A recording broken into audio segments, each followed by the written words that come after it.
Hello there and welcome to the channel, and in this video I've got something rather special to show you. Have a look at this.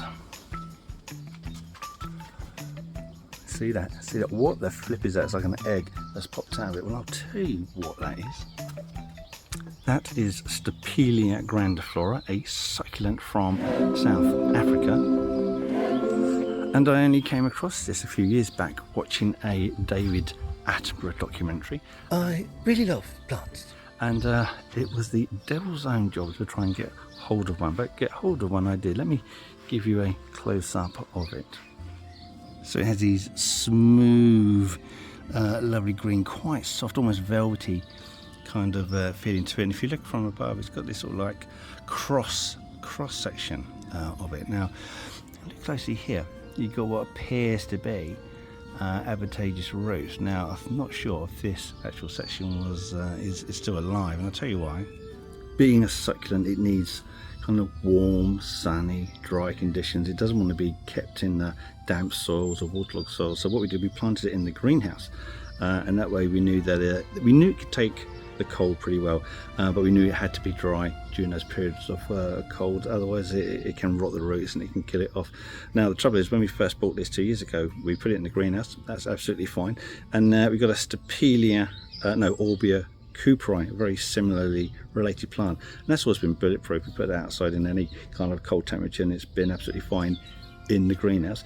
So we planted this grandiflora in the ground in the greenhouse, and when we had that -8, -9 degrees Celsius winter, a lot of the plant got killed off, but it did survive, which is why I lifted it last year and put it in a pot. But because these are quite unusual to find, they're quite expensive to purchase, we brought that indoors into the conservatory. So this year it's come on really well, but you can still see the damage from that winter 2 years ago. So everything on the top, that's died off.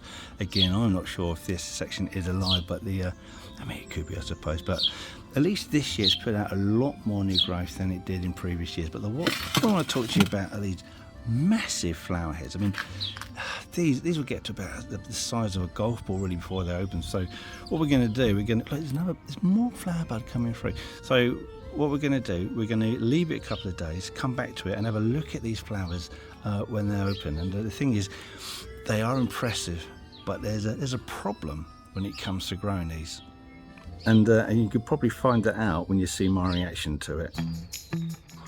Sorry about the interruption. I just wanted to say that if you are enjoying this video or just find the information in it useful, then consider pressing the like button. It helps our channel more than you will know, and it helps other people who are looking for this information to find it far easier.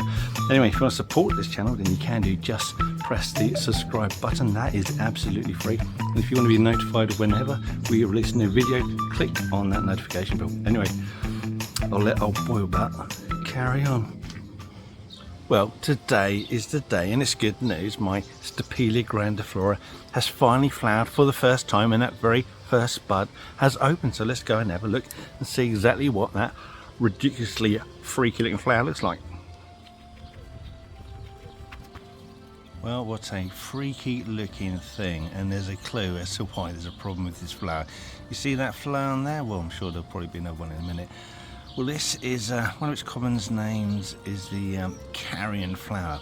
The reason why it's called that is because the flower, well, the inside of the petals themselves look like rotten meat, and indeed the flower releases a smell that is akin to rotten meat. So if I have a sniff of that,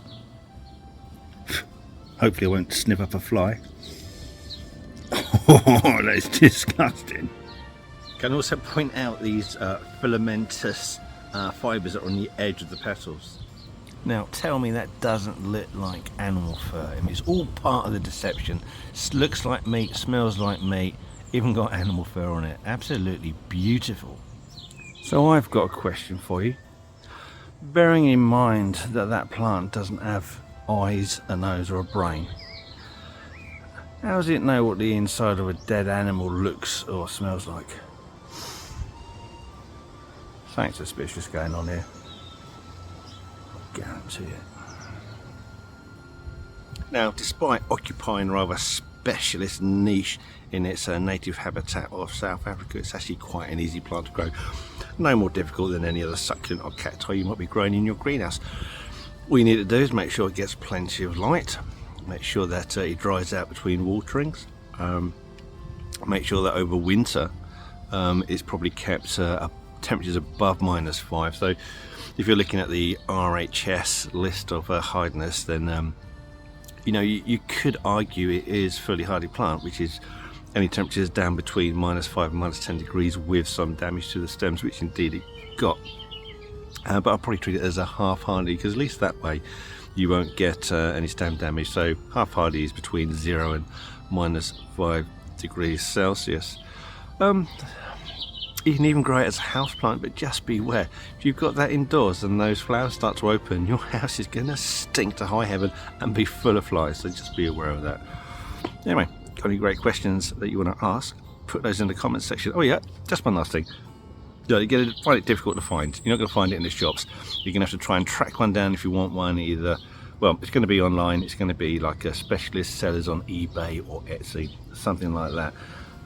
They are really quite difficult to get, but once you get them, really easy. But you're not going to buy it as a plant, very unlikely to buy it as an actual grow plant. You're more likely to buy it as like a stem cutting, which if that's, you could possibly be sent one that's already been rooted, which is fine, just put it on.